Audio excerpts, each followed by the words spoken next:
Memberantasnya nomor satu, jadi presiden dulu. Yes, jadi presiden dulu. Begitu jadi presiden, maka, kan saya katakan tadi, semua partai mengalami hal yang sama, bukan?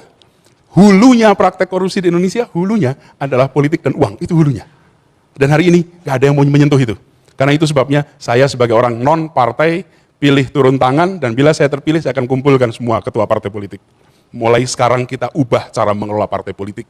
Selama partai politik bekerja dengan cara seperti ini, maka sampai kapanpun ini menjadi generator korupsi Indonesia. Karena itu harus ubah. Dan yang mengalami problem uang dan politik bukan hanya 1-2 partai, semua mengalami. Penyelesaiannya simple, tapi semua harus melakukan. Nomor 1, partai politik bukan tempat mencari mata pencaharian. Akademisi jangan masuk politik. Lalu sebaiknya masuk politik siapa ya? Menurut saya, hari ini yang diperlukan adalah orang-orang bersih dan kompeten, tak penting latar belakangnya. Bisa latar belakangnya dokter gigi, bisa latar belakangnya insinyur, bisa latar belakangnya dosen, bisa latar belakangnya peneliti, bisa latar belakangnya bervariasi. Artis maksud. Ya, jadi bisa. Jadi menurut saya justru jangan ada seakan-akan ini sebuah profesi yang steril. Republik ini justru membutuhkan orang-orang intelektual, terdidik, berintegritas, mau turun tangan menyelesaikan masalah Republik ini. Dan jangan dilupakan, bendera merah putih kita berdiri kenapa? Karena kaum intelektual mau berjuang melawan kolonialisme. Republik ini didirikan oleh kaum intelektual, orang-orang yang di zamannya begitu maju, amat terdidik, di saat 95% penduduk kepulauan ini buta huruf. Dan mereka yang super terdidik ini memilih meninggalkan sekedar berada di menara-menara gading. Mereka mau turun tangan, mereka mau repot-repot mengurusi 95% saudaranya yang tak pernah tersentuh pendidikan. Tapi apa yang terjadi? Bendera ini naik merah putih dan hari ini kita merasakan efeknya. Kita harus teruskan tradisi ini. Justru kalau menurut saya kita harus teruskan tradisi ini. Jadi partainya 5 besar terkorup. Saya rasa hari ini ada 12 partai besar korupsi di Indonesia. Semua partai Indonesia hari ini terkena yang namanya praktek korupsi. Dan kalau kita tarik di luar itu, kita masuk ke pemerintahan, kementerian mana yang bebas korupsi. Kita tarik lagi ke private sector, maka di private sector minoritas perusahaan yang bebas korupsi.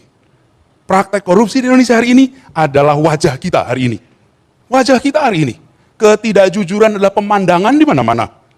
Bahkan beberapa waktu yang lalu, beberapa hari yang lalu di Bandung, ada yang sempat tanya, Pak Anies, kenapa para petinggi-petinggi itu selalu suka mencuri uang rakyat?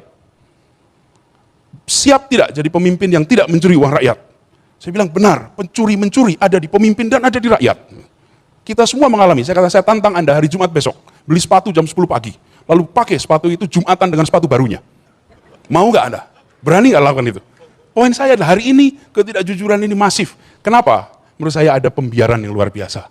Ada pembiaran luar biasa. Yang membiarkan siapa? Kita semua. Karena itu kita di sini kumpul. Kenapa? Kita tidak mau membiarkan ini berjalan terus. Kita harus mulai hentikan ini. Jadi saya katakan, ya Partai Demokrat, partai-partai yang lain ada kader-kader yang korupsi. Tetapi konvensinya adalah proses benar untuk mencalonkan seorang presiden. Seseorang melewati fase dinilai, dilihat track recordnya, dilihat apa yang sudah dikerjakannya, dilihat pikiran-pikirannya, lalu dipilah dan dipilih, baru dia menjadi calon presiden. Konvensi membuat proses pencalonan presiden bukan proses yang misterius dan dadakan. Pencalonan presiden prosesnya, termasuk saya di sini, diadili pula. Ditanyai, dan di mana-mana ditanyai. Menurut saya proses ini seharusnya dilakukan oleh semua partai politik di Indonesia.